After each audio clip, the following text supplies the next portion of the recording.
Abigail Menser reading the role of Anna from Burn This by Lanford Wilson.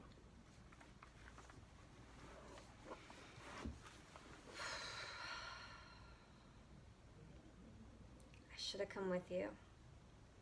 God, just when I think I'm out of there, some relatives drive me back to the house. The place is mobbed. I'm dragged through everybody eating and drinking and talking to some little back bedroom with all the aunts and the cousins. With the women, right? Squashed into this tiny room. Mom's on the bed with a washcloth on her forehead. I'm trying to tell them how I've got to get a bus back to civilization. I don't know what this thing was, Larry. I can tell in about 8 seconds they have no idea that Robbie's gay. They've never even met Dom. God, I'm making up stories. I'm racking my brain for any interesting thing anyone I know has done to tell them Robbie did it. Sweet, wonderful, workaholic Robbie, and I couldn't tell them a thing about him. It was all just so massively sad. And it gets worse.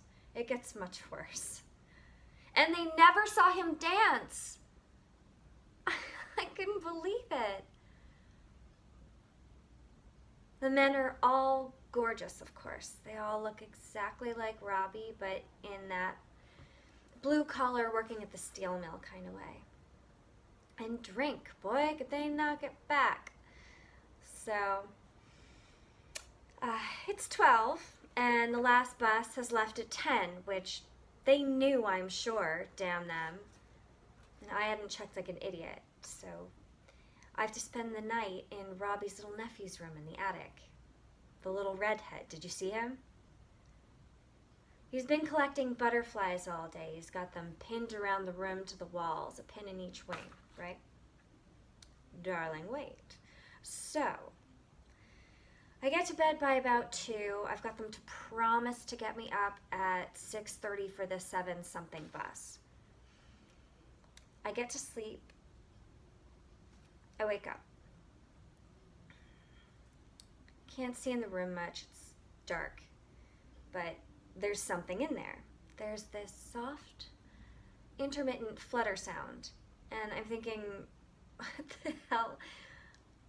Larry, the walls are just pulsating all around me. All those butterflies are alive. The kid put them in alcohol. He thought he'd killed them, but they only passed out. I screamed hysterically. I grabbed the bedsheet and ran down to the kitchen. I've never felt so naked in my life. Of course I was naked. Just a bedsheet wrapped around me. This glowering older brother had to go upstairs and get my clothes and unpin the butterflies. Who knows if they lived? I got the whispering sister to drive me to the bus station. She was glad to get rid of me. I was there an hour and a half early. I didn't care. I drank about 20 cups of that vending machine coffee, black. Cream and sugar buttons weren't working. Bus station attendant is ogling me. I was so buzzed from the caffeine. If he'd have said anything to me, I'd have kneecapped him. There are these 2 bag ladies yelling at each other. Apparently they're rivals. I fit right in. God, I shrieked like a mad woman. They were glad to get rid of me.